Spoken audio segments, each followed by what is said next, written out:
नमस्कार मित्रों, नवरात्र का 8वां दिन माँ गौरी की व्रत कथा। एक पौराणिक कथा के अनुसार एक समय की बात है, एक शहर में धर्मपाल नामक एक व्यापारी रहता था। उसकी पत्नी काफी खूबसूरत थी और उसके पास काफी संपत्ति थी, लेकिन उसके कोई संतान नहीं होने के कारण वो काफी दुखी रहती करती थी।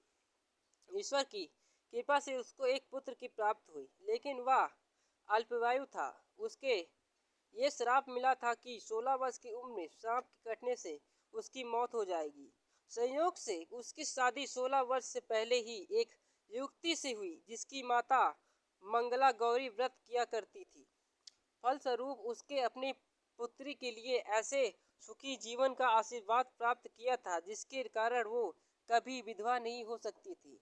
अतः अपनी माता की इसी व्रत के प्रताप से धर्मपाल की बहू को अखंड सौभाग्यवती की हुई।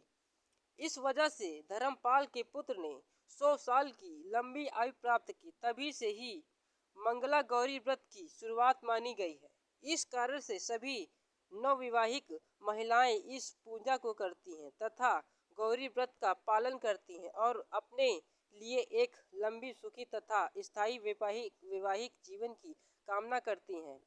जो महिला उपासना पास का पालन नहीं कर सकती वो भी कम से कम पूजा तो करती ही है। इस कथा को सुनने के बाद विवाहिक महिला अपनी सास तथा ननद को 16 लड्डू देती है। उसके बाद वो सही प्रसाद ब्राह्मण को भी देती है। इस विधि को पूजा करने के बाद व्रती 16 वती वाले दिए से भी आरती गौरी प्रतिमा को नदी या टोक में विसर्जन कर देती है।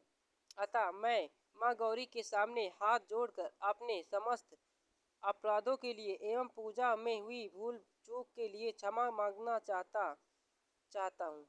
इस व्रत और पूजा को परिवार की खुशी के लिए लगातार 5 वर्ष तक किया जाता है। अतः शास्त्रों के अनुसार ये मंगला गौरी व्रत नियमों के लिए अनुसार करने से प्रत्येक मनुष्य व के वैवाहिक सुख में बढ़ोतरी होकर पुत्र भी अपना जीवन सुख समृद्धि पूर्वक गुजारते हैं। इस व्रत की यही महिमा है।